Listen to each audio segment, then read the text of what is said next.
नमस्कार दोस्तों, एजुकेशन 24 में आपका स्वागत है। दोस्तों आज का वीडियो बहुत ही खास होने वाला है क्योंकि आज के इस वीडियो में हम लोग जानेंगे कि बीए परीक्षा में अगर कोई प्रश्न समझ में ना आए या फिर उस प्रश्न का उत्तर याद ना आए तो उस कंडीशन में हम उस प्रश्न का हेडिंग कैसे बनाएंगे, उसका उत्तर कैसे लिखेंगे, आज के इस वीडियो में हम लोग जानेंगे। तो आइए देर न करते हुए वीडियो को शुरू करते हैं और जानते हैं। दोस्तों बीए एग्जाम में जब भी आपको कोई प्रश्न समझ में ना आए या फिर उस प्रश्न का उत्तर याद ना आए तो उस कंडीशन में आपको क्या करना है, आपको दो काम करना है। सबसे पहले प्रश्न का खंडन करना है और खंडन करने के बाद एक एक शब्द को लेकर के चेक करना है और जिस शब्द के बारे में आपको जानकारी हो दूसरे स्टेप में क्या करना है, उसी शब्द को लेकर के विस्तारित कर देना है, यानी कि एक शब्द से अनेक शब्द बनाना है। जैसे दोस्तों यहाँ पे आपका क्वेश्चन दिया हुआ है कि भारतीय शिक्षा में मैकाले की नीति का वर्णन कीजिए। अब दोस्तों अगर आपको भारतीय शिक्षा में मैकाले की नीति के बारे में पता होगा तब तो आप इस क्वेश्चन का सटीक उत्तर लिख पाएंगे, लेकिन अगर आपको भारतीय शिक्षा में मैकाले की नीति के बारे में कुछ भी पता नहीं होगा तब आप क्या करेंगे, क्वेश्चन का खंडन करेंगे। अब दोस्तों क्वेश्चन का खंडन कैसे किया जाता है ध्यान समझिए। यहाँ पे दोस्तों क्वेश्चन का खंडन करने के लिए क्या करना होता है कि एक एक शब्द को लेकर के चेक करना होता है और जिस शब्द के बारे में कोई जानकारी होता है उसी शब्द को लेकर के विस्तारित किया जाता है। जैसे दोस्तों यहाँ पे आपका पहला शब्द क्या है, यहाँ पे दोस्तों आपका पहला शब्द है भारतीय। तो अब दोस्तों क्या करेंगे, क्वेश्चन का खंडन करेंगे। तो यहाँ पे दोस्तों क्या करेंगे, भारतीय शब्द को ले लेंगे और भारतीय शब्द को लेकर के चेक करेंगे कि भारतीय शब्द के बारे में क्या जानते हैं, यानी कि भारतीय शब्द से आप क्या समझते हैं, भारतीय शब्द के बारे में आप क्या जानते हैं। अगर आपको भारतीय शब्द के बारे में थोड़ा सा भी जानकारी है तो क्या करेंगे, आप भारतीय शब्द के बारे में लिखेंगे, यानी कि भारत के बारे में लिखेंगे। अब दोस्तों आपका अगला शब्द क्या है, अगला शब्द है दोस्तों आपका शिक्षा। अब दोस्तों आप क्या करेंगे, शिक्षा शब्द को लेंगे और शिक्षा शब्द को लेकर के देखेंगे कि शिक्षा से आप क्या समझते हैं, यानी कि शिक्षा के बारे में आप क्या जानते हैं, शिक्षा के बारे में आपको क्या पता है। अगर आपको शिक्षा के बारे में थोड़ी सी भी जानकारी है तो आप क्या करेंगे, शिक्षा के बारे में लिखेंगे बना बना के, अपने मन से बना बना के। आपको क्या करना है कि एक एक शब्द को लेकर के अपने मन से बना करके लिखना है। तो यहाँ पे दोस्तों हम लोगों ने दो शब्दों का खंडन कर लिया, पहले भारतीय था और दूसरा शिक्षा, यानी कि भारतीय शिक्षा के बारे में क्या जानते हैं। अगर आपको थोड़ा सा भी जानकारी है तो भारतीय शिक्षा के बारे में लिखेंगे। अब दोस्तों हमारा अगला शब्द क्या है, हमारा अगला शब्द दोस्तों मैकाले की नीति। अगर दोस्तों आपको मैकाले की नीति के बारे में पता है तो लिखेंगे, नहीं पता है तो क्या करेंगे, मैकाले की नीति को छोड़ देंगे। यानी कि जिस शब्द के बारे में आपको पता नहीं है या फिर जिस भी क्वेश्चन के अंदर आपको जिस शब्द के बारे में पता नहीं है या फिर जिस पैराग्राफ के बारे में आपको नहीं पता है उस पैराग्राफ को या फिर उस शब्द को आप क्या करेंगे, छोड़ देंगे। उतने दूर पे आप फोकस नहीं करेंगे, यानी कि जो मैकाले की नीति दिया हुआ है इसके ऊपर हम लोग फोकस नहीं करेंगे, इसको हम लोग साइड कर देंगे। यहाँ पे दोस्तों हमको भारतीय शिक्षा के बारे में थोड़ा सा पता है तो हम लोग क्या करेंगे, भारतीय शिक्षा को ले लेंगे और भारतीय शिक्षा को लेकर के भारतीय शिक्षा के ऊपर फोकस करेंगे और भारतीय शिक्षा के ऊपर फोकस करके क्या करेंगे, इसी को क्या करेंगे, विस्तारित करेंगे। विस्तारित करने का मतलब क्या है, विस्तारित करने का मतलब है कि इसी शब्द को लेकर के हम लोग इसी शब्द से एक शब्द से अनेक शब्द बनाएंगे। जैसे दोस्तों हम लोग क्या करेंगे कि भारतीय शिक्षा को लेकर के सबसे पहले हम लोग भारतीय शिक्षा की परिभाषा लिखेंगे, उसके बाद भारतीय शिक्षा का महत्व लिखेंगे, भारतीय शिक्षा का क्या की विशेषता लिखेंगे, भारतीय शिक्षा में कमी लिखेंगे, भारतीय शिक्षा में सुधार लिखेंगे, यानी कि भारतीय शिक्षा को लेकर के हम लोग सब कुछ लिखेंगे। तो यहाँ पे दोस्तों हम लोग क्या करेंगे, यहाँ पे दोस्तों क्या करेंगे, हम लोग पहले हेडिंग लिखेंगे, क्योंकि दोस्तों बीए एग्जाम में अगर आपको किसी क्वेश्चन का आंसर नहीं पता है या फिर आपको सटीक उत्तर नहीं पता है तो क्या करेंगे, अगर आप उसका आंसर बना बना के लिख रहे हैं तो एक बात को याद रखिएगा कि आपको क्या करना है कि जो भी आप हेडिंग लिखेंगे आपका हेडिंग क्वेश्चन के अनुसार होना चाहिए, क्वेश्चन से रिलेटेड होना चाहिए। जैसे यहाँ पे आपका भारतीय शिक्षा में मैकाले की नीति का वर्णन करने के लिए कहा गया है। अगर आपको मैकाले की नीति नहीं पता है, आपको भारतीय शिक्षा के बारे में पता है तो क्या कीजिए, भारतीय शिक्षा से संबंधित आप यहाँ पे हेडिंग लिखिए, ताकि एग्जामिनर को ये ना लगे कि जो है कि फालतू चीज़ें लिखी गई है या फिर बाहर से लिखी गई है। यहाँ पे दोस्तों हम लोग क्या करेंगे, भारतीय शिक्षा को ले लेंगे और भारतीय शिक्षा को लेकर के क्या करेंगे, यहाँ पे दोस्तों सबसे पहले हम लोग हेडिंग बनाएंगे। तो यहाँ पे दोस्तों भारतीय शिक्षा को लेकर के हम लोग पहला हेडिंग क्या बनाएंगे, तो यहाँ पे दोस्तों हम लोग पहला पॉइंट देंगे और पहला पॉइंट देके दोस्तों यहाँ पे हम लोग लिखेंगे, सबसे पहले लिखेंगे भारतीय शिक्षा की परिभाषा, यानी कि भारतीय शिक्षा की सबसे पहले हम लोग परिभाषा लिखेंगे कि भारतीय शिक्षा क्या होता है। तो यहाँ पे दोस्तों हमारा पहला हेडिंग हो गया परिभाषा। अब दोस्तों परिभाषा में हम लोग क्या करेंगे, परिभाषा में हम लोग अपने मन से बना करके लिखेंगे कि भारतीय शिक्षा क्या होता है, यानी कि आप भारत में रहते हैं, भारत की शिक्षा व्यवस्था को आप जानते हैं, तो भारत की जो भी शिक्षा व्यवस्था है या फिर भारत के अंदर जो भी शिक्षा है आप क्या करेंगे कि परिभाषा में कम से कम आप क्या करेंगे, कम से कम 4 से 5 लाइन आपको क्या करना है, 4 से 5 लाइन आपको परिभाषा यहाँ पे लिखना है।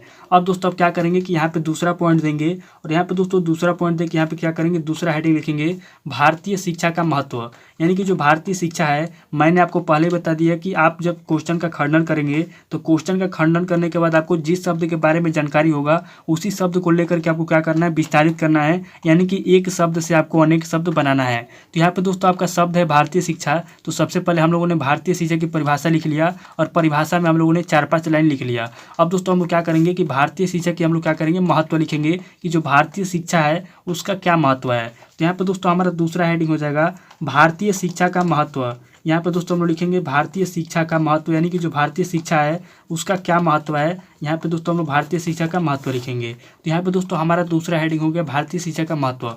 अब दोस्तों आप क्या कीजिएगा कि यहाँ पे दोस्तों point number 1, point number 2, point number 3 इस तरीके से आपको जितना महत्व पता है यहाँ पे दोस्तों आंसर के अंदर कम से कम आप क्या करेंगे, कम से कम 13 से 14 लाइन आप इसका महत्व लिखेंगे। या फिर आपको इसके अंदर आपको जितना बना के लिखना आता है, अपने मन से जितना बना करके लिख सकते हैं उतना बना करके इसके अंदर लिखिए भारतीय शिक्षा के महत्व में। तो यहाँ पे दोस्तों हम लोगों ने 2 हेडिंग बना लिया और यहाँ पे दोस्तों हम लोगों ने परिभाषा के अंदर 4 से 5 लाइन लिख लिया और भारतीय शिक्षा के महत्व में जो कि अपने मन से बना करके 13 से 14 लाइन या 10-12 लाइन लिख लिया।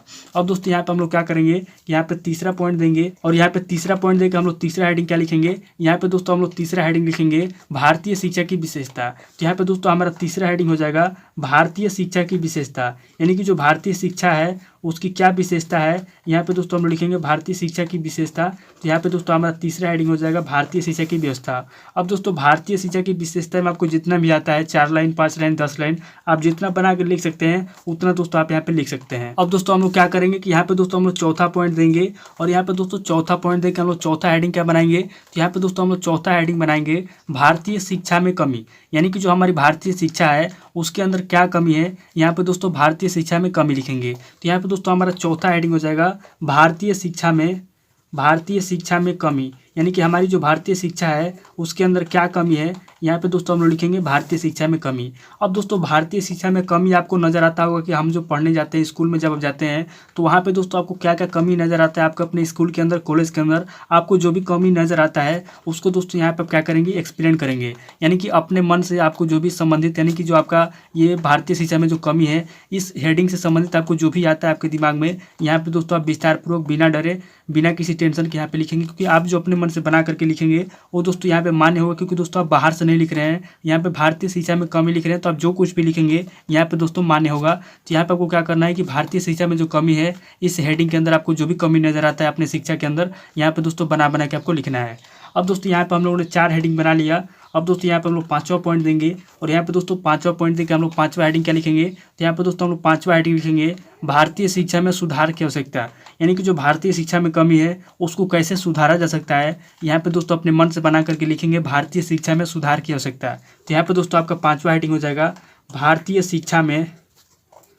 शिक्षा में सुधार की आवश्यकता, यानी कि जो भारतीय शिक्षा है उसमें सुधार की आवश्यकता क्या है, क्या क्या सुधार होना चाहिए। यहाँ पे दोस्तों क्या करेंगे, एग्जाम में अपने मन से बना करके लिखेंगे कि जो भारतीय शिक्षा है, भारतीय शिक्षा के अंदर क्या क्या सुधार होना चाहिए और क्या क्या सुधार किया जा सकता है, उसके बारे में यहाँ पे दोस्तों अपने मन से बना करके लिखेंगे। तो यहाँ पे दोस्तों हम लोगों ने भारतीय शिक्षा के ऊपर फोकस करके इसी को लेकर के हम लोगों ने क्या किया, 5 हेडिंग बना लिया और यहाँ पे दोस्तों हम लोगों का 5 हेडिंग कंप्लीट हो गया। यहाँ पे दोस्तों हमारा जो दूसरा हेडिंग था भारतीय शिक्षा का महत्व, इसके अंदर दोस्तों आप point number 1, point number 2, point number 3 आपको जितना आता है यहाँ पे दोस्तों आप इसका महत्व लिख सकते हैं। और यहाँ पे दोस्तों भारतीय शिक्षा की विशेषता भी लिख सकते हैं, आपको जितना आता है उतना अपने मन से बना करके लिखना है। जैसे दोस्तों यहाँ पर जो भारतीय शिक्षा का महत्व दिया हुआ है इसके अंदर दोस्तों आप बना कर लिख सकते हैं कि दैनिक जीवन में शिक्षा का क्या महत्व है, सामाजिक जीवन में शिक्षा का क्या महत्व है और आर्थिक जीवन में शिक्षा का क्या महत्व है। यानी कि जो शिक्षा है उसका हमारे दैनिक जीवन में, सामाजिक जीवन में और आर्थिक जीवन में क्या महत्व है, यहाँ पे दोस्तों आप लिख सकते हैं। तो यहाँ पे दोस्तों हम लोगों ने क्या किया, सबसे पहले क्वेश्चन का खंडन किया। उसके बाद खंडन करने के बाद हमको भारतीय शिक्षा के बारे में थोड़ा सा पता था, तो हम लोगों ने क्या किया, भारतीय शिक्षा को लेकर के विस्तारित कर दिया और विस्तारित करने के बाद हम लोगों ने 5 हेडिंग बना लिया।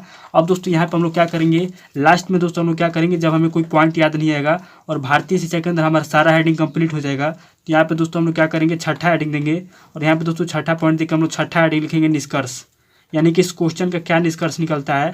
यहाँ पे दोस्तों हम लोग निष्कर्ष लिख देंगे तो हमारा जो हेडिंग दिया हुआ है, यानी कि हमारा जो क्वेश्चन दिया हुआ है, हमारे क्वेश्चन का जो हेडिंग है वो कंप्लीट हो जाएगा। तो इस तरीके से दोस्तों आपको पेपर में क्या करना है कि आपको जिस भी क्वेश्चन का आंसर नहीं पता है या फिर आपको जो भी प्रश्न समझ में नहीं आता है, तो आपको क्या करना है कि क्वेश्चन का खंडन कर लेना है, और खंडन करने के बाद आपको जिस शब्द के बारे में जानकारी हो उसी को लेकर के विस्तारित करना है, और उसी को लेकर के अपने मन से बना बना के उससे संबंधित आपको लिखना है। और एक बात याद रखिए कि आप जो भी हेडिंग लिखेंगे आपके क्वेश्चन से संबंधित होना चाहिए, यानी कि आपने जिस शब्द के बारे में जिस शब्द को फोकस किया है उसी शब्द से आपके संबंधित हेडिंग होना चाहिए, फालतू चीज़ें नहीं होना चाहिए। इस बात को याद रखिएगा। तो दोस्तों उम्मीद करता हूँ कि इस वीडियो से आपको बहुत कुछ सीखने को मिला होगा। अगर आपको वीडियो अच्छा लगा तो वीडियो को लाइक कीजिए, शेयर कीजिए और कमेंट करके बताइए कि आपको नेक्स्ट वीडियो किस टॉपिक के ऊपर चाहिए। थैंक यू दोस्तों।